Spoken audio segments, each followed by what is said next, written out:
Hi guys, welcome back to top 10 movies. இன்னைக்கு நம்ம சேனல்ல 2024ல இப்ப ரீசெண்டா ரிலீஸ் ஆன இஃப்னு ஒரு சூப்பரான ஃபேண்டசி கதையை பத்தி பார்க்க போறோம். நம்ம எல்லாருக்குமே குவைட் பிளேஸ்னு ஒரு படம் ரிலீஸ் ஆகி பட்டைய கிளப்புச்சுல்ல, அந்த படத்தை டைரக்ட் பண்ணி ஹீரோவா நடிச்ச அதே ஆள் தான் இந்த படத்தையும் டைரக்ட் பண்ணிருக்காரு. அப்படின்னா இதுலயே உங்களுக்கு தெரிஞ்சிருக்கும் படம் கண்டிப்பா ரொம்ப ரொம்ப சூப்பரா இருக்கும்னு. சோ ஆரம்பத்துல இருந்து கடைசி வரைக்கும் ஃபுல்லா பாருங்க. மறக்காம லைக் பண்ணுங்க, ஷேர் பண்ணுங்க, சப்ஸ்கிரைப் பண்ணுங்க. கூடவே எனக்கு சின்ன வயசுல யூனிகார்ன்னா ரொம்ப பிடிக்கும். அதே மாதிரியே உங்களுக்கு என்ன கற்பனை கதாபாத்திரம் பிடிக்குங்கிற விஷயத்த கமெண்ட்ல சொல்லிட்டு வாங்க இப்ப டைரக்டா கதைக்குள்ள போலாம். இந்த படத்தோட ஆரம்பத்துல நம்ம கதையோட ஹீரோயினை காட்டுறாங்க. அவளுக்கு அம்மா அப்பான்னு ஒரு அழகான ஃபேமிலி. ஆக்சுவலா இந்த ஹீரோயினோட அம்மாவும் அப்பாவும் தங்களோட பொண்ணு தங்களுக்காக ஒரு அழகான கதையை சொல்லணும்னு ஆசைப்படுவாங்க. பாவம் குட்டி பொண்ணால கதை சொல்ல முடியுமா? வாய்ப்பு இல்ல. அதனால கையில கிரையான்ஸ் எடுத்துக்கிட்டு தனக்கு பிடிச்ச படங்களை வரைவா.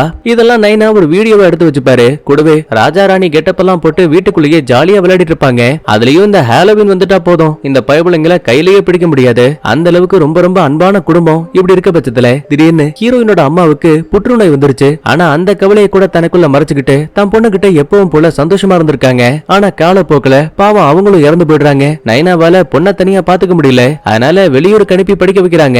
ஆனா இப்ப சமீப காலமா அந்த நைனாவோட இதயத்திலையும் ஒரு பிரச்சனை. மருத்துவமனையில சேர்த்திருக்காங்கன்னு தகவல் கிடைச்சு படிக்கிறதுக்காக வெளியூருக்கு போன குட்டி பொண்ணு ஓரளவுக்கு வளர்ந்து ஒரு 12 வயசு பொண்ணா திரும்ப தங்களோட வீட்டுக்கு வந்திருக்கா. இப்போதைக்கு இந்த அபார்ட்மெண்ட்ல பாட்டியம்மா மட்டும் தான் தனியா வாழ்ந்துட்டு இருக்காங்க. சுத்தி முத்தி கவனிக்கும் போது இவ ஃபேமிலி கூட எடுத்த போட்டோ எல்லாம் அங்க இருக்க டேபிள்ல வைக்கப்பட்டிருக்கு. ஒரு நிமிஷம் கடந்த கால நினைவு எல்லாம் லைட்டா வந்து போகுது. அப்ப பாட்டியம்மாவும், செல்லம் பாத்தியா, சின்ன வயசுல நீ ராஜா ராணி கெட்டப் எல்லாம் போட்டு உங்க அப்பா கூட விளையாடுவல்ல, அந்த திங்ஸ் எல்லாம் இன்னும் பாதுகாப்பா அங்க இருக்கு. பாட்டி, நான் ஒன்னும் குழந்தை கிடையாது, இப்ப நான் வளர்ந்து பெரிய பொண்ணு ஆயிட்டேன். சரிமா, அப்படின்னா இது எல்லாத்தையும் இங்க இருக்க கபோர்டுக்குள்ளேயே வச்சிடறேன், தேவைப்படும் போது எடுத்து விளையாடு. பதிலுக்கு இவ்வளவு சரின்னு சொல்லிடுவா. அதுக்கப்புறமா இந்த இடத்தை விட்டு தன்னோட நைனாவை அட்மிட் பண்ணிருக்கக்கூடிய அந்த மருத்துவமனைக்கு வரா. நேரா அங்க இருக்க வாட்குள்ள வரும்போது உள்ள அந்த நைனாவை காணோம். அதுக்கு பதிலா அங்க இருக்க டேபிள்ல ஒரு புத்தகம் வைக்கப்பட்டிருக்கு. பொறுமையா திறந்து அதுக்குள்ள இருக்க பேப்பரை வெளியில எடுக்கும் போது அதுல கோமாளியோட படம் வரையப்பட்டிருக்கு. கூடவே அதோட மேல் பகுதியில எப்பவுமே நீ சிரிக்கணும் அப்படின்னு எழுதிருக்கு. இறந்து போன ஹீரோயினோட அம்மா இருக்காங்கல்ல, மேபி அவங்க விட்டுட்டு போன புக்கா, அப்படி இல்லன்னா நைனா ஹீரோயின் இங்க வர போறான்னு சொல்லி அவளுக்காக எழுதி வச்ச புக்கான்னு தெரியல.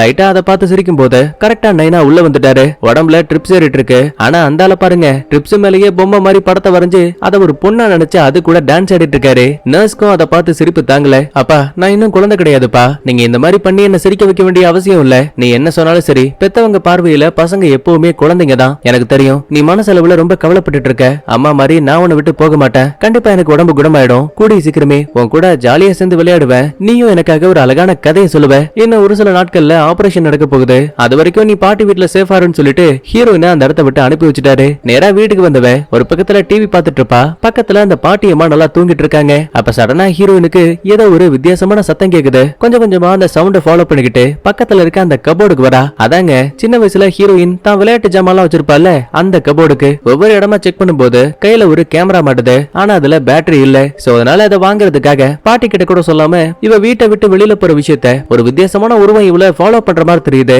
இனிமே இந்த ஆள பார்பின்னு மைண்ட்ல வச்சுப்போம். அதுக்கப்புறமா கடைக்கு வந்த ஹீரோயின் பேட்டரியை வாங்கிட்டு திரும்ப வீட்டுக்கு போகும்போது மறுபடியும் அந்த பார்பி உருவம் இவள ஃபாலோ பண்ண ஆரம்பிக்குது. கரெக்டா அபார்ட்மெண்ட்டுக்கு பக்கத்துல வந்துட்டா. அப்ப அந்த படிக்கட்டுல பார்பின்னு சொல்லப்படக்கூடிய அந்த அனிமேஷன் உருவம் கண்ணுக்கு முன்னாடி நிக்குது. ஆனா இருட்டுக்குள்ள இருக்கதால ஹீரோயினுக்கு அது ஒரு குட்டி பொண்ணு மாதிரி தெரியுது. ஹாய்னு இவளும் கைய காட்ட, ஐயோ இவனை பாத்துட்டாளா, இவளால என்ன பார்க்க முடியுதா அப்படி இப்படின்னு பயந்தபடியே அபார்ட்மெண்டோட கதவை திறந்து நேரா மேல் மாடிக்கு ஓடி போகுது. சந்தேகத்துல ஹீரோயினும் அந்த உருவத்தை ஃபாலோ பண்ணிக்கிட்டு மாடியில இருக்க ஒரு தனி அறைக்கு வந்திருக்கா. உள்ள இருந்து நம்ம கதையோட ஹீரோவான கெவின் பேசக்கூடிய சத்தம் கேக்குது. அப்பதான் அந்த பார்பியும், நான் ஒரு பொண்ணை பார்த்தேன், அவளால என்ன பார்க்க முடியுது, ஒருவேளை அவதான் தேர்ந்தெடுக்கப்பட்ட பொண்ணும். எதுவா இருந்தாலும் சரி, நீ அவசரப்பட்டு வெளியில போகாத, உன்னோட அடையாளத்தையும் வெளிப்படையா காட்டாத. என்ன ஏதுன்னு புரியாம ஹீரோயின் அங்க இருக்க சாவி போடக்கூடிய தொலைவலியா கவனிக்கும் போது ஆப்போசிட்ல இருந்து நம்ம கதையோட ஹீரோவும் ஹீரோயினை கவனிக்கிறான். யாருமா நீ, எதுக்கு இங்க வந்த? சார், நான் வழியில ஒரு குட்டி பொண்ணை பார்த்தேன், அவ இங்கதான் இருக்காளா? சேச்சா, அந்த மாதிரிலாம் யாரும் கிடையாதுமா, நீ முதல்ல இந்த இடத்த விட்டு கிளம்பு. இப்படி எல்லாம் பேசும்போது கரெக்டா பக்கத்து ரூம்ல இருக்கக்கூடிய ஒரு தாய் கிழவி வெளியில வராங்க. பாப்பா, நீ யாரு, எதுக்காக இங்க வந்தேன்னு இருட்டுக்குள்ள இருந்து பேசும்போது ஆஹா பேய் வந்துருச்சு போலன்னு பயந்துகிட்டு ஹீரோயின் மறுபடியும் தன்னோட அறைக்கே வந்துட்டா. கொண்டு வந்த பேட்டரிய அங்க இருக்க கேமராவோட கனெக்ட் பண்ணிட்டு நல்லா தூங்கிடுவா. அடுத்த நாள் காலையில மறுபடியும் நைனாவை பார்க்கலாமேன்னு மருத்துவமனைக்கு வரா. அதுவும் கையில பொக்கேவோட. அப்பதான் பெஞ்சமின் ஒரு பையன், நம்ம பொக்கே எல்லாம் கொண்டு போயிட்டு இருக்க, எனக்கான கேள்வி கேட்பான். சேச்சா, இல்ல இது என்னோட அப்பாவுக்கு. ஓ அப்படியா, ஆமா ஆமா, சரி என்ன கால்ல கட்டெல்லாம் போட்டிருக்க? அதுவா, நான் ஒரு சேட்டக்கார பையன், கைகளை வச்சுக்கிட்டு சும்மாவே இருக்க மாட்டேன், அடிக்கடி கீழே விழுவனா, அதனாலதான் இன்னைக்கு ஒரு காலும் கையும் காலி. பிரச்சனை என்னன்னா இங்க இருக்க டிவியும் ஓடல, எல்லாம் எங்க அம்மாவோட வேலையா தான் இருக்கும். அவங்களுக்கு நான் கார்ட்டூன் பார்த்தாவே பிடிக்காது. அதனாலதான் நர்ஸ் கிட்ட சொல்லி டிவியோட கனெக்ஷனை கட் பண்ணிருப்பாங்கன்னு நினைக்கிறேன். சிரிச்சுக்கிட்டே ஹீரோயினும் உன்னை சந்திச்சதுல மகிழ்ச்சி, நான் அப்புறம் உன்கிட்ட பேசுறேன்னு சொல்லிட்டு அங்க இருந்து கிளம்பிடுவா. நேரா நைனாவோட வார்டுக்குள்ள வந்து பார்த்தா அங்க அந்த ஆளை காணோம். அதுக்கு பதிலா பெட்ல இருந்த துணி எல்லாம் ஒன்னா சேர்த்து ஜன்னல் வழியா தப்பிச்சு போன மாதிரி கட்டி வச்சிருக்காரு. டேபிள்ல ஒரு சின்ன லெட்டரும் இருக்கு. படிச்சு பார்க்கும்போது, அன்பு மகளே, எனக்கு இந்த மருத்துவமனையில இருக்கிறதே சுத்தமா பிடிக்கல, அதனால நான் இந்த இடத்தை விட்டு தப்பிச்சு போறேன், எனக்காக நீ எப்பவும் சந்தோஷமா இருன்னு எழுதி வச்சிருக்காரு. ஆனா ஹீரோயின் அதையெல்லாம் பார்த்து சிரிச்சுட்டு பக்கத்துல இருக்க கபோர்டோட கதவை திறக்கும் போது உள்ளதான் இந்த நைனா ஒளிஞ்சிருக்கான். எப்படிமா என்ன கண்டுபிடிச்ச? சின்ன வயசுல இருந்து என்ன ஏமாத்துறதுக்காக நீங்க எத்தனையோ முறை இந்த மாதிரி பண்ணிருக்கீங்கப்பா, இதெல்லாம் சர்வ சாதாரணம். அதுக்கப்புறமா பொக்கேவை கையில கொடுத்துட்டு நேரா வீட்டுக்கு வந்தவ கேமரால இருக்கக்கூடிய சின்ன வயசு வீடியோ ஃபுட்டேஜ் எல்லாம் பார்த்து ரசிச்சிட்டு இருப்பா. அப்ப மறுபடியும் மாடியில இருந்து ஏதோ ஒரு வித்தியாசமான சத்தம் கேக்குது. பொறுமையா கதவு கிட்ட வரும்போது பார்பி கெவினை பார்த்து, டேய் அந்த ப்ளூ சும்மா இல்லடா, பக்கத்து வீட்டுக்கு ஏறிட்டான், நம்ம மட்டும் இப்ப அவனை காப்பாத்தல பெரிய பிரச்சனை ஆயிடும், சரி சரி சீக்கிரம் வான்னு சொல்லிட்டு இப்ப அந்த பார்பியும் கெவினும் தங்களோட அபார்ட்மெண்ட்டை விட்டு வெளியில போயிட்டு இருக்காங்க. இந்த விஷயத்தை அரைகுறையா பார்க்கக்கூடிய ஹீரோயின் அவங்கள ஃபாலோ பண்ணிக்கிட்டே வெளியில வரும்போது பார்பி ஓரத்துல போய் ஒளிஞ்சுப்பா. ஆனா கெவின் மட்டும் ஆப்போசிட்ல இருக்க வீட்டோட ஜன்னல்ல ஏறி குதிக்கிறான். என்ன இது, பக்கத்து வீட்டுல தாவி குதிக்கிறான், ஒருவேளை திருட்டு பையனா இருப்பானோ? சரி பொறுத்திருந்து வேடிக்கை பார்க்கலான்னு ஹீரோயின் அங்க இருக்க மரத்துக்கு பின்னாடியே ஒளிஞ்சுப்பா. அடுத்து கெவினுக்கு என்னாச்சுன்னு பார்க்கும்போது வீட்டுக்குள்ள வந்தவன் தரையில நிறைய பொம்மைகள் சதறி கிடக்கிற விஷயத்தையும் அங்க இருக்க பெட்ல ஒரு சின்ன குழந்தை தூங்கிட்டு இருக்க விஷயத்தையும் கவனிக்கிறான். எந்த பொம்மையிலையும் கால வைக்காம பொறுமையா தாண்டி தாண்டி போயிட்டு இருப்பான். டே ப்ளூ, ஒழுங்கா வெளியில வந்துடுறா, சின்ன குழந்தை பாத்துச்சு, நம்ம கதை கோவிந்தா. அப்பதான் திடீர்னு ஒரு மிகப்பெரிய உருவம் முகத்துல போர்வைய மாட்டிக்கிட்டு முன்னாடி வந்து நிக்கும். யோ கெவினே, இங்க என்ன பண்ணிட்டு இருக்க? டேய் அத நான் கேட்கணும், குழந்தைய பயமுறுத்திட்டு இருக்கியா? சேச்சா அப்படிலாம் கிடையாதுப்பா, பாரு அவளுக்கு என்ன ரொம்ப பிடிச்சிருக்கு, அதனாலதான் அமைதியா தூங்கிட்டு இருக்கா. டே ப்ளூ, அசிங்கமா கேப்பண்டா, கடந்த 1 மணி நேரமா இந்த குழந்தை அழுத விஷயத்த நானும் கேட்டேன். உண்மையாவே அவளுக்கு உன்னை பிடிச்சிருந்தா உன்னை அவ பார்க்க முடிஞ்சா அப்புறம் இதுக்கடா கத்தி அழுதுருக்க போறா? அது ஒண்ணும் இல்லப்பா, தனியா இருந்த குழந்தைகிட்ட நான் பேசலாமே, என்னோட உருவத்தை காட்டலாமே ட்ரை பண்ணேன். தன்னை சுத்தி ஏதோ இருக்குங்கிற விஷயத்த அந்த குழந்தை புரிஞ்சுக்கிட்டதால பயத்தால பயங்கரமா அழுதுருக்கு, மத்தபடி எதுவும் கிடையாது. அப்படின்னா அந்த குழந்தையால உன்னை பார்க்க முடியல? ஆமாப்பா, ரொம்ப வருத்தமா இருக்கு. அந்த வருத்தம் திருத்தம் எல்லாம் வெளியில போய் பாத்துக்கலாம், முதல்ல இங்க இருந்து கிளம்பு. அப்ப கரெக்டா பப்ளு தன்னோட கட்டுப்பாட்டையும் மீறி ஹச்சுன்னு தும்மிடுவான். ஆக்சுவலா ப்ளூவோட உருவத்தை அந்த குழந்தையால பார்க்க முடியாது, ஆனா பேசக்கூடிய சத்தத்தை கேட்க முடியும். அது ஒரு பிரச்சனை இல்ல, ஆனா ஹீரோவை பாத்துருவாளே, அதனால குழந்தை பாக்குறதுக்குள்ளேயே ஹீரோ அங்க இருக்க பெட்டுக்குள்ள போய் ஒளிஞ்சுக்கிட்டான். மறுபடியும் குழந்தை தூங்கினதுக்கு அப்புறமா சத்தமே போடாம ஜன்னல் வழியா நம்ம ஹீரோ வந்துருவான். அதே டைம்ல ப்ளூன்னு சொல்லப்படக்கூடிய அந்த மிகப்பெரிய பூதம் இருக்கு இல்லையா, அது வெளியில வர விஷயத்தை இவ பாத்துட்டா. இந்த விஷயத்தை ஹீரோவும் கவனிச்சுட்டான். ஆஹா, இதுக்கு மேல இங்க இருந்த ஆபத்து போல, உடனே ஓடிடலான்னு டக்குன்னு திரும்பும் போது பின்னாடி அந்த பார்பி வந்து நிக்கிறா. அனிமேஷன் உருவத்துல ஒரு ஆளை பார்த்தா எப்படி இருக்கும்? சம்பவ இடத்துலயே ஹீரோயின் மயங்கி போயிட்டா. கண்ணம் முடிச்சு பார்த்தா ஹீரோவோட அறைக்குள்ள இருக்கா. பக்கத்துல இருக்க டேபிள்ல ஒரு சில குழந்தைகளோட போட்டோ 1 by 1 அடுக்கி இருக்கு. ஒருவேளை நம்ம பார்த்த உருவங்கள் புள்ளைய கடத்தக்கூடிய பூதமா இருக்குமோ? அப்ப கரெக்டா அங்க வந்த ப்ளூ, ஏமா எதுக்குமா என்ன பார்த்து பயப்படுற? டேய் டேய், யாரா நீ? என்னோட பேரு ப்ளூ, பாக்க கத்திரிப்பு கலர்ல இருக்க, ஆனா பேரு ப்ளூன்னு வச்சிருக்க, யாரா உனக்கு இந்த பேரை வச்சா? அதுவா, இதுக்கு முன்னாடி நான் ஃப்ரெண்டா இருந்த குட்டி பையன் தான் எனக்கு அந்த பேரை வச்சான். ஆக்சுவலா அந்த குழந்தையால சரியான நேரத்தை கண்டுபிடிக்க முடியாது, அதனாலதான் எனக்கு தப்பான பேரை வச்சுட்டான். நீங்க எதை பத்தி பேசுறீங்கன்னு எனக்கு சத்தியமா புரியல. அப்ப உள்ள வந்த ஹீரோவும், நான் உன்னை குழந்தைய பார்த்தப்ப நீ தம்ம தோண்டு இருந்த, ஆனா இப்ப நீ வளர்ந்துட்ட. யோ, நான் குழந்தைலாம் கிடையாது, நான் பெரிய பொண்ணு. கூடவே நீங்க எல்லாம் யாரு, எதுக்காக அந்த குட்டி பையன் வீட்டுக்கு போனீங்கன்னு கேள்வி கேப்பா. பதிலுக்கு ப்ளூவும், இந்த பாரு, குழந்தைங்க விவரம் தெரியாத வயசுல தங்களுக்குன்னு ஒரு கற்பனை ஃப்ரெண்டை உருவாக்குவாங்க, அப்படி உருவான ஒண்ணுதான் நாங்க, ஆனா நாங்க எங்களை இஃபன் மட்டும் தான் கூப்பிடுவோம். சந்தேகத்துல ஹீரோயினும், அப்படின்னா நீங்க உங்களோட சின்ன வயசு ஃப்ரெண்டு கூட தான் இருக்கணும்ல, அப்புறம் எதுக்காக இங்க வந்தீங்க? அங்கதான் ஒரு பெரிய பஞ்சாயத்து. இந்த பாரு, குழந்தை விவரம் தெரியாத வரைக்கும் மட்டும்தான் எங்களை ஒரு கற்பனை ஃப்ரெண்டா கூட வச்சுக்கோம், ஆனா அவங்க வளர்ந்து பெரிய பசங்களாயிட்டாங்கன்னா அவங்களோட ஞாபகங்கள்ல இருந்து நாங்க கொஞ்சம் கொஞ்சமா மறைஞ்சு போயிடுவோம், அது மூலமா நிரந்தரமா எங்களை பார்க்க முடியாமயே போயிடும். அதனாலதான் பல வருஷங்களா நாங்களும் இதே இடத்துல தனிமையா வாழ்ந்துட்டு இருக்கோம், எங்களுக்காக ஒரு புது ஃப்ரெண்டு கிடைக்க மாட்டானான்னு. எந்த குழந்தைக்கு பக்கத்துல போனாலும் சரி அவங்களால நாங்க இருக்கக்கூடியதை ஃபீல் பண்ண முடியுது, குரலை கூட அப்பப்ப கேட்க முடியுது, ஆனா எங்களை அவங்களால பார்க்க மட்டும் முடியல. ஹீரோனுக்கு டவுட், அப்புறம் எப்படி என்னால மட்டும் பார்க்க முடியுது? ஏன்னா நீ தான் எங்களை காப்பாத்த வந்த ரச்சகி. என்னாக்கி ரச்சகி? அப்படின்னா உங்களை மாதிரியே இந்த உலகத்துல நிறைய பேர் இருக்காங்களா? இந்த உலகத்துல எத்தனை குழந்தைங்க இருக்காங்களோ அதே அளவு எங்களை மாதிரியான இப்போ மறைஞ்சு வாழ்ந்துட்டு இருக்கோம். அப்ப அங்க வந்த ஹீரோவும், இவகிட்ட இந்த விஷயத்தெல்லாம் சொல்ல வேண்டிய அவசியமே கிடையாது, ஏமா நீ முதல்ல வீட்டுக்கு போ. சடனா ப்ளூ உள்ள பூந்து, ஏப்பா அவ ஒரு சின்ன குழந்தைப்பா, அவகிட்ட இப்படி எல்லாம் பேசாத. யாரு, நான் குழந்தையா? நான் வளர்ந்து பெரிய பொண்ணாயிட்டேன், குழந்தையெல்லாம் கிடையாது. அதுக்கப்புறமா ஹீரோயின் நிறைய விட்டு வெளியில வந்துருவா. கட் பண்ணா அடுத்த நாள் காலையில விடியுது. பெட்டை விட்டு கண்ண முடிச்ச ஹீரோயினுக்கு நைட்டு நடந்த எல்லாமே வெறும் கற்பனை மாதிரியே ஃபீல் ஆகுது. ஒருவேளை நம்ம பார்த்த எல்லாமே இல்யூஷனா இருக்கும் போலன்னு மறுபடியும் நைனாவை பாக்குறதுக்காக மருத்துவமனைக்கு கிளம்புறா. கையில பொக்கேவை தூக்கிட்டு பெஞ்சமின் நிறைய கிராஸ் பண்ணும்போது உள்ள இருந்த பயபிள்ளைய காணோம். சரி பாத்ரூம் போயிருப்பான் போலன்னு பொக்கேல இருந்து ஒரே ஒரு பூவை மட்டும் அங்க இருக்க கிளாஸ்ல வச்சுட்டு போயிடுவா. அப்ப சந்தேகத்துல அவனோட பெட்டை லைட்டா விலக்கி பார்க்கும்போது அதுக்குள்ள டிராகன் மாதிரியான ஒரு சில பொம்மைகள் வைக்கப்பட்டிருக்கு. அதுக்கப்புறமா சாப்பாடு வாங்கலாமேன்னு இன்னொரு அறைக்கு போகும்போது வழியில அந்த ப்ளூ இருக்கான் பாத்தீங்களா, அவன் லைட்டா எட்டி பாக்குற மாதிரி தெரியுது. நம்மால் ஒளிஞ்சிருக்க இருக்க லட்சணம் அப்படி. ஹீரோயினுக்கு இவனை பார்த்ததுமே செம ஷாக்கு. அப்படின்னா நைட்டு நடந்த எல்லாமே உண்மைங்கிற விஷயம் புரிய வருது. உடனே அவனை ஃபாலோ பண்ணிக்கிட்டு பிடிக்கலான்னு பாக்கும்போது அந்த பைபிள்லயே காணோம், ஆள் மறைஞ்சு போயிட்டான். எங்க போனான்னு ஒவ்வொரு இடமா தேடும் போது லாண்ட்ரிக்காக துணி எல்லாம் ஒரு பெரிய ட்ரேல கொண்டு போயிட்டு இருப்பாங்க. இப்ப அதுக்குள்ள இருந்து தும்மக்கூடிய சத்தம் கேக்குது. அப்படின்னா ப்ளூ இதுக்குள்ளதான் ஒளிஞ்சிருக்கான் போலன்னு அலேக்கா அந்த வண்டியை தனியா தூக்கிட்டு வந்து துணி ஃபுல்லா எடுத்து பார்க்கும்போது நினைச்ச மாதிரியே அந்த ப்ளூ இங்கதான் இருக்கான். டேய், இங்க என்னடா பண்ணிட்டு இருக்க? அதே தான் நானும் கேக்குறேன், நீ இங்க என்ன பண்ணிட்டு இருக்க? எங்க அப்பாவுக்கு உடம்பு சரியில்லை, சோ அவரை பாத்துக்கிறதுக்காக நான் இங்க வந்தேன். டேய் ப்ளூ, முதல்ல இந்த இடத்தை விட்டு கிளம்பு. பொது இடங்கள் எப்படி வந்தேன்னா நான் உங்ககிட்ட பேசுறது யாராவது பார்த்தா என்ன பைத்தியம் நினைச்சுப்பாங்க. ஆல்ரெடி நினைச்சிட்டாங்கன்னு நினைக்கிறேன். கொஞ்சம் பின்னாடி பாருன்னு சொல்லும் போது கரெக்டா பெஞ்சமின் ரூம பார்த்து நிக்கிறா. ஏமா ஹீரோயின், யாருகிட்ட தனியா பேசிட்டு இருக்க? அது ஒண்ணும் இல்ல, நான் ஏன் கூடயே பேசிட்டு இருந்தேன்னு போய் சொல்லிட்டு மறுபடியும் ப்ளூவை கூட்டிக்கிட்டு நேரா ஹீரோவோட வீட்டுக்கு வந்துட்டா. யோ கதவு தெரியா, இந்த ப்ளூவோட தொல்லை தாங்க முடியல. இவன் எதுக்காக என்ன ஃபாலோ பண்ணிட்டு இருக்கான்? என்ன உன்னால மட்டும்தான் என்ன காப்பாத்த முடியும் ப்ளூ சொல்லுவான். யோ ஹீரோ, பதில் சொல்லு, இவங்க சொல்ற எதுவுமே எனக்கு புரியல. அப்பதான் ப்ளூவும், இந்த பாரு, நாங்க ஒரு புது குழந்தைகளை தேடிட்டு இருக்கோம். அவங்களுக்கு ஃப்ரெண்டானா மட்டும்தான் எங்களால நிம்மதியா வாழ முடியும். ஓஹோ, இப்பதான் புரியுது. அப்படின்னா இவங்களுக்கு புது ஃப்ரெண்ட்ஸை மட்டும் ரெடி பண்ணி கொடுத்துட்டா அதுக்கப்புறம் நானும் நிம்மதியா இருக்கலாம்ல. இப்படி பேசிக்கிட்டே அங்க இருக்க புக்க புரட்டும் போது உள்ள இன்னும் நிறைய பூதங்களோட போட்டோக்கள் வைக்கப்பட்டிருக்கு. அட பாவி, இன்னும் இவ்வளவு பேர் இருக்காங்களா? நான் இவங்க எல்லாரையும் உடனே பார்த்தாகணும். ஏன் எதுக்காகன்னு கேள்வி கேட்பான். பதிலுக்கு ஹீரோயினும், எப்பவுமே யாராவது ஒருத்தர் இவளை குழந்தைன்னு சொன்னாவே பிடிக்காதுல்ல, ஆனா இப்ப தானாவே முன் வந்து நான் ஒரு குழந்தை, என்னால மட்டும்தான் உங்களுக்கு ஹெல்ப் பண்ண முடியும்னு சொல்லுவா. ஆரம்பத்துல யோசிக்கிற ஹீரோ மத்த பூதங்களோட நன்மைக்காக பதிலுக்கு இவனும் சரின்னு சம்மதிக்கிறான். அதுக்கப்புறமா இந்த இடத்தை விட்டு ட்ரெயினை பிடிச்சு மத்த பூதங்களை பாக்குறதுக்காக போயிட்டு இருப்பாங்க. அப்பதான் சந்தேகத்துல ஹீரோயினும், ஆமா எப்பயில இருந்து நீ இந்த பூதங்களை பாத்துட்டு இருக்க? உள்ளுக்குள்ள ஏதோ ஒரு சின்ன குழப்பத்தோடைய விவரம் தெரிஞ்சதுல இருந்தே நான் இவங்களை பாத்துட்டு இருக்கேன்னு சொல்லுவான். இந்த இடத்துல கட் பண்ணா அடுத்து ட்ரெயினை விட்டு பக்கத்துல இருக்க ஒரு தீம் பார்க்குக்கு வராங்க.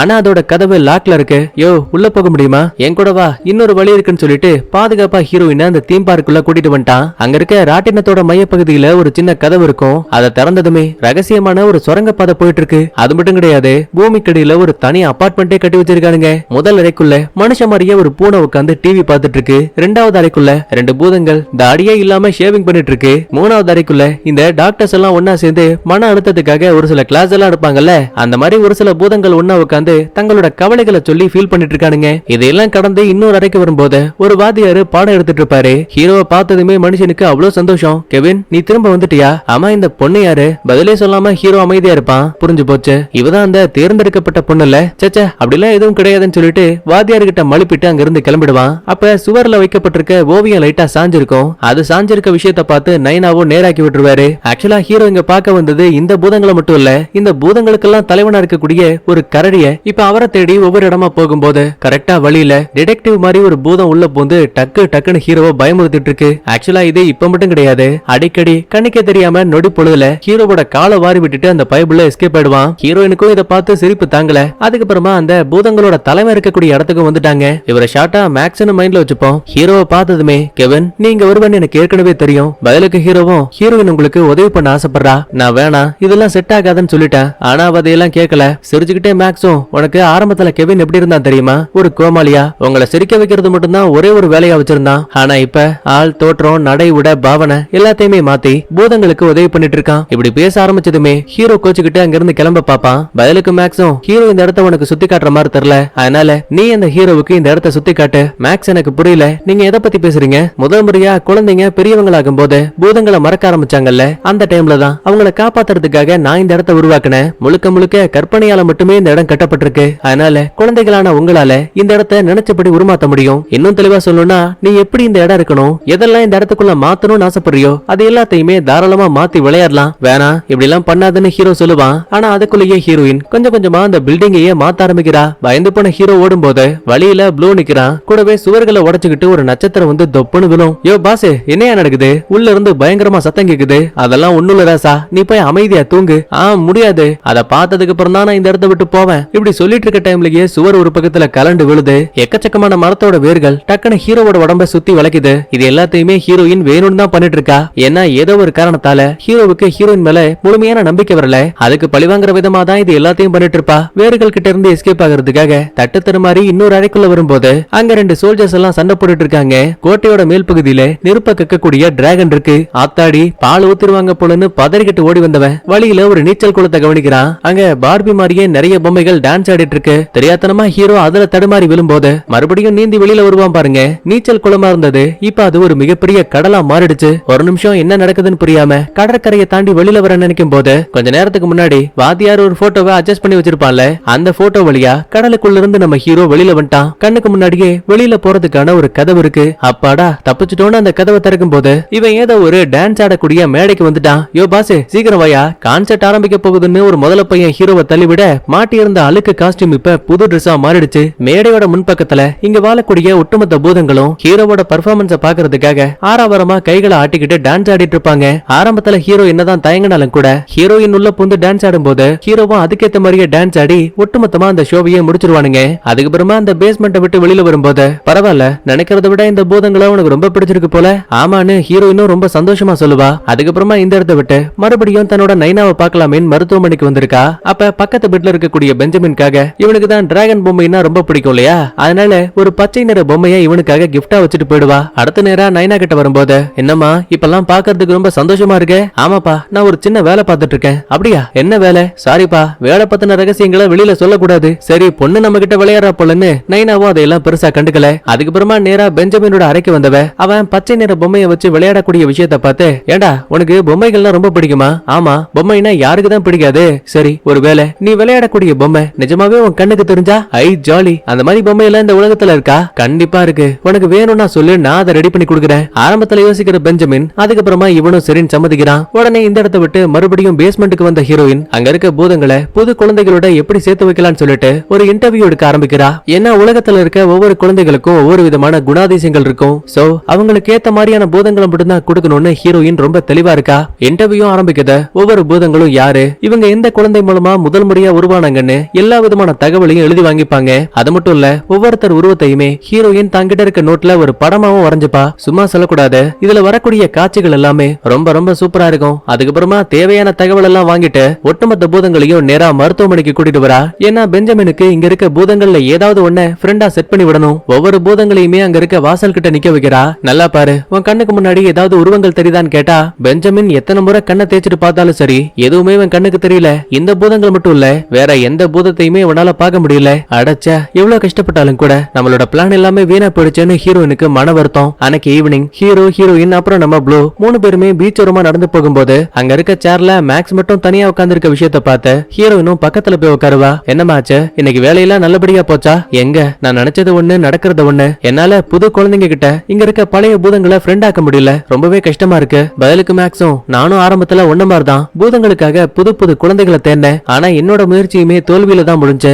சந்தேகத்துல ஹீரோயினும் ஆமா அப்படின்னா இந்த பூதங்கள் முதல் முறையா சந்திச்ச அந்த குழந்தைகளுக்கு என்னாச்சு? அவங்க எல்லாருமே வளர்ந்து பெரிய பசங்களாயிட்டாங்க. ஓ அதனாலதான் அந்த குழந்தைகளுக்கு பூதங்கள் தேவையில்லையோ? சிரிச்சுக்கிட்டே மேக்ஸும் எல்லா குழந்தைகளுக்குமே பூதங்கள் தேவை, முக்கியமா அவங்க வளரும் போது. என்ன கேட்டா புது குழந்தைகளை தேடுறதுக்கு பதிலா பழைய குழந்தைகள்கிட்ட திரும்ப இந்த பூதங்களை ஒண்ணு சேர்க்கறது மட்டும்தான் ஒரே ஒரு வழின்னு நினைக்கிறேன். ஆனா நீங்க தான் சொன்னீங்கல்ல அந்த குழந்தைகள் எல்லாம் இந்த பூதங்களை மறந்துட்டாங்கன்னு. ஆமா மறந்துட்டாங்க, ஆனா இருந்தாலும் அவங்க மெமரிஸ்ல ஏதோ ஒரு மூலையில இந்த கற்பனை பூதங்களை பத்தின ஒரு நினைவு இருக்கும். அதை தூண்டி விட்டா போதும், ஒரு கனவு மாதிரி கண்ணை மூடிட்டு மறுபடியும் திறந்தா அந்த குழந்தைகள் மறந்த தங்களோட ஃப்ரெண்ட திரும்ப அவங்களால பார்க்க முடியும். ஆக்சுவலா ஹீரோயினுக்குமே இது ஒரு நல்ல ஐடியான்னு தோணுது. கட் பண்ணா எனக்கு நைட்டு தீம் பார்க் ஓபன் ஆனதால நிறைய பேரு பூதங்கள் மாதிரி கெட்டப் மாட்டிக்கிட்டு அங்கிட்டும் இங்கிட்டும் அலைஞ்சிட்டு இருப்பாங்க. அந்த கூட்டங்களுக்கு நடுவுலயே குழந்தைகளோட கற்பனையால உருவாக்கப்பட்ட பூதங்கள் இருக்குல்ல, அதுவும் கூட்டத்தோட கூட்டமா சுத்தி முத்தி என்ஜாய் பண்ணிட்டு இருக்கு. இதுக்கிடையில ஹீரோயினோட நைனாவை காட்டுறாங்க. தான் பொண்ணு கூட ஒன்னா இருந்த விஷயத்த ஒரு சின்ன கேமரா மூலமா பார்த்து சிரிச்சிட்டு இருப்பாரு. அப்ப அங்க வந்த நர்ஸும் நாளைக்கு தான் உங்களுக்கு ஆபரேஷன் நடக்க போகுது, அப்ப நெஞ்சில இருக்க மஞ்சா சொத்தை எடுக்காம விட மாட்டீங்க. நர்ஸும் கேட்க பக்கம் சிரிக்க, கவலைப்படாதீங்க நான் சும்மா ஜோக் பண்ண. இங்க கட் பண்ணா அடுத்த ஹீரோயின் வீட்டுக்கு வந்துட்டாங்க. தான் பாட்டி கூட சாப்பிடும் போது சந்தேகத்துல இவளும், பாட்டி சின்ன வயசுல நீங்க என்னவாகணும்னு ஆசைப்பட்டீங்க? ஓ உனக்கு விஷயம் தெரியாதல்ல, நான் சூப்பரா டான்ஸ் ஆடுவேன். தோ இந்த போட்டோ பாரு, இதுல ஆடிட்டு இருக்கிறது நான் தான். நிறைய அவார்ட்ஸும் வாங்கியிருக்கேன். ஆனா அம்மா என்கிட்ட நீங்க டான்ஸ் ஆடுவீங்கன்னு சொன்னதே கிடையாது. செல்லம், இது எல்லாமே சின்ன வயசா இருக்கும் போது நடந்தது. ஒரு வயசுக்கு மேல என்னோட அழகும் என்னோட உடம்பும் டான்ஸுக்கு ஒத்துழைக்கல. அதனால பாதிக்கு அப்புறமா அந்த டான்ஸ பத்தி நான் யோசிக்கவே இல்லை. ஒருவேளை திரும்ப குழந்தையா மாறதுக்கான வாய்ப்பு கிடைச்சா கூட கண்டிப்பா நான் டான்ஸ் ஆடுவேன். இப்படி பேசிட்டு பாட்டி அந்த இடத்தை விட்டு போயிடுவாங்க. அப்பதான் ஹீரோயின் அந்த போட்டோல ஒரு விஷயத்த பார்த்து செமையா ஷாக் ஆகுறா. அது என்ன தெரியுமா? ஹீரோ கூட பார்பின்னு சொல்லி ஒரு பூதம் இருக்கும்ல, அது இப்ப பாட்டியோட டான்ஸ் ஆடின போட்டோ இருக்கும்ல அதோட ஓரத்துல ஒளிஞ்சிருந்து பாக்குற மாதிரி தெரியுது. உடனே இந்த இடத்தை விட்டு ஹீரோவோட வீட்டுக்கு வந்தவ, பார்பி என்னோட பாட்டிக்கு தான் நீ சின்ன வயசு ஃப்ரெண்டா இருந்தியா? பதிலுக்கு அவளும் ஆமாங்கிறா. அப்புறம் ஏன் இந்த விஷயத்த என்கிட்ட முன்னாடியே சொல்லல? ஏன்னா அவன் பாட்டிக்கு என்ன பத்தின ஞாபகம் மறந்து போச்சு. அப்படி பார்க்கும்போது உன்கிட்ட மட்டும் சொல்லி என்ன ஆக போகுது? என்ன லூசு மாதிரி பேசிட்டு இருக்க? அவங்க நீ இருக்கக்கூடிய இதே பில்டிங்ல தான் இருக்காங்க. அடிக்கடி நீ அவங்க கிட்ட பேச ட்ரை பண்ணிருந்தா கண்டிப்பா அவங்களுக்கு உன்னோட உருவம் தெரிஞ்சிருக்கும். அட ஏமா நீ வேற, வருஷக்கணக்கான அவங்க கிட்ட பேச இவ்வளவு ட்ரை பண்ண தெரியுமா? படம் பாக்குறப்ப ஒன்னா உட்கார்ந்து இருப்பேன், சாப்பிடும் போது ஒன்னா உட்கார்ந்து நானும் சாப்பிடுவேன். ஆனா எவ்வளவு ட்ரை பண்ணாலுமே அவங்களால என்ன பார்க்கவே முடியல. ஒருவேளை மேக்ஸ் சொன்னது கரெக்டா கூட இருக்கலாம். சின்ன வயசுல மறந்த விஷயங்களை எப்படி ஞாபகப்படுத்த முடியும்? இந்த வார்த்தையை சொன்னதுமே டக்குனு ஹீரோயினுக்கு ஒரு ஐடியா. பாபி என் கூட வான்னு சொல்லிட்டு நேரா தங்களோட வீட்டுக்கு வந்தவ பாட்டியம்மா குழந்தையா இருக்கும்போது எந்த பாட்டுக்கு டான்ஸ் ஆடி இருப்பாங்களோ அந்த பாட்டை பிளே பண்ணி விட்டுட்டு அங்க இருக்க சோஃபாவுக்கு பின்னாடி போய் ஒளிஞ்சுப்பா. இந்த சவுண்ட கேட்டு வெளியில வந்த பாட்டியம்மாவும், அடியே ஹீரோயின், நீதான் இந்த பாட்டை போட்டு விட்டு போனியா? கைய வச்சுக்கிட்டு சும்மாவே இருக்க மாட்டியே, இதான் உனக்கு வேலையா? அப்படி இப்படின்னு கத்திட்டு இருப்பாங்க. ஆனா அடுத்த ஒரு சில நிமிஷங்கள்லயே அந்த பாட்டு மேல ஒரு சின்ன ஈர்ப்பு உருவாகுது. சின்ன வயசுல டான்ஸ் மேல எவ்வளவு உயிரா இருந்தாங்களோ அதே மாதிரியே தன்னையே அறியாம டான்ஸ் ஆட ஆரம்பிக்கிறாங்க.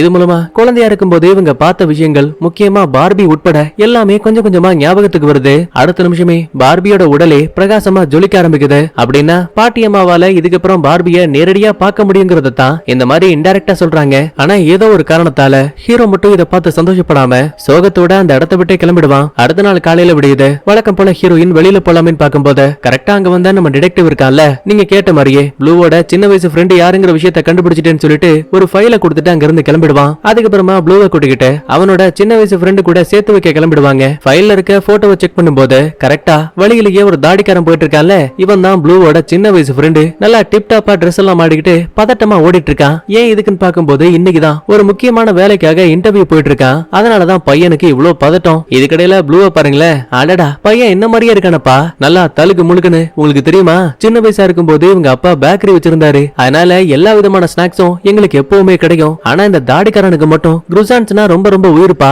இப்படி எல்லாம் பேசிட்டு இருக்கும்போது அந்த தாடிக்காரன் பக்கத்துல இருக்க ரெஸ்ட் ரூம் குள்ள போயிடுவான். பின்னாடியே உள்ள வந்த ப்ளூ எப்படியாச்சும் அவங்க கிட்ட பேசலாம், பழைய விஷயங்களை ஞாபகப்படுத்தலான்னு பக்கத்துல வருவான். தோள்பட்டைய தொட போற நேரத்துல மறுபடியும் பயப்புள்ளிக்கு தும்மல் வந்துரும். இந்த சவுண்ட கேட்டு பயந்து போன தாடிக்காரன் அங்க இருந்த வாஷ் பேஷனையே டப்புன்னு உடைச்சு விட்டுருவான். யார் இப்ப தும்முனாங்க, எங்க இருந்து சத்தம் வந்துச்சுன்னு புரியாம பயந்தபடியே தாடிக்காரன் அந்த இடத்த விட்டு எஸ்கேப் ஆயிடுவான். பாவங்க, இந்த சம்பவத்துக்கு அப்புறமா ப்ளூவோட மனசே ரொம்ப கஷ்டமாயிடுச்சு. எனக்கு என்னமோ இதுக்கப்புறம் அந்த தாடிக்காரன் கூட நான் ஒன்னா சேர முடியாதுன்னு நினைக்கிறேன். கூடவே பயங்கரமா பசிக்குது, நம்ம வேணா சாப்பிட்டுட்டு அதுக்கப்புறம் எங்கேயாவது போலாமா? இங்கதான் ஹீரோயினுக்கு டக்குனு ஒரு ஐடியா. கொஞ்ச நேரத்துக்கு முன்னாடி நம்ம ப்ளூ சொல்லிருப்பான்ல, சின்ன வயசா இருக்கும்போது அந்த தாடிக்காரனுக்கு குருசைன்ஸ்னா ரொம்ப பிடிக்கும்னு. உடனே இப்ப அத ஒரு டப்பா ஃபுல்லா வாங்கிட்டு தாடிக்காரன் இன்டர்வியூ அட்டெண்ட் பண்றதுக்காக ஒரு ஹால்ல உட்கார்ந்து இருப்பான். அதே ஹால்ல உட்கார்ந்து ஹீரோயின் பொறுமையா சாப்பிட்டுட்டு இருக்கா. கொஞ்சம் கொஞ்சமா அவனோட பார்வை அந்த சாப்பாடு பக்கமா திரும்புது. இது மூலமா இவன் சின்ன வயசு கற்பனை ஃப்ரெண்டான ப்ளூ கூட ஒன்னா இருந்த விஷயங்களும் ஞாபகத்துக்கு வருது. அடுத்த நிமிஷமே ப்ளூவோட உடம்பும் லைட்டா பிரகாசமா ஜொலிக்கும். அப்பாடா ரெண்டு பேரும் ஒண்ணு சேர போறாங்கன்னு நினைக்கிறப்ப திடீர்னு அங்க வந்த ஒரு லேடி, யோ தாடி, உன்னை இன்டர்வியூ பண்றதுக்கு சார் உள்ள வர சொன்னாங்க. இப்படி சொன்னதுமே ப்ளூவை பத்தி யோசிக்காம கான்சென்ட்ரேஷனை மிஸ் பண்ணிட்டு அந்த பைபிள் அங்க இருந்து கிளம்பிட்டான். பட் இருந்தாலுமே இன்டர்வியூ ரூமுக்குள்ள போறதுக்கு பைபிளுக்கு அவ்வளவு பயம். அப்ப ப்ளூவை பாருங்களேன், தான் மனசுக்குள்ள தைரியத்தை வர வச்சுக்கிட்டு நேரா தாடிக்காரனுக்கு பின்னாடி வந்து அவனோட தோள்பட்டையில கைய வச்சு, கவலைப்படாத, உன்னால இது முடியும் சொல்லுவான். தாடிக்காரனுக்கு இந்த ஒரு வார்த்தையிலேயே தெரிஞ்சு போச்சு, கண்டிப்பா தன்னோட கற்பனை ஃப்ரெண்டான ப்ளூ தான் இதை சொல்லிருக்கான்னு. அதனால ப்ளூவோட உடம்பு முழுக்க முழுக்க இப்ப பிரகாசமா ஜொலிக்குது. தாடிக்காரனும் முழு தைரியத்தோட நேரா அந்த இன்டர்வியூ அட்டெண்ட் பண்ற மாதிரியும் தெரியுது. சந்தோஷத்துல பக்கத்துல இருக்க ஹீரோயினை கட்டி பிடிச்சு பாச மழைய புளிறான். ஆனா அங்க இருக்க வேலைக்கார லேடி பாக்கும்போது இவளுக்கு அந்த ப்ளூ தெரியல. அதுக்கு பதிலா ஹீரோயினை யாரோ லைட்டா தூக்கி இருக்க மாதிரி மட்டும் தெரியுது. அதுக்கப்புறமா மறுபடியும் பேஸ்மெண்ட்டுக்கு வரும்போது அங்க இருக்கக்கூடிய மத்த பூதங்கள் ப்ளூ இப்ப தன்னோட ஃப்ரெண்டு கிட்ட திரும்ப ஒண்ணு சேர போறாங்கிற சந்தோஷத்துல ஒரு பார்ட்டி மாதிரி வச்சு என்ஜாய் பண்ணிட்டு இருக்காங்க. இதே டைம்ல வெளியில போன ஹீரோயின் திரும்ப வீட்டுக்கு வரும்போது பாட்டியம்மா பதறி அடிச்சுக்கிட்டு கிளம்புறாங்க.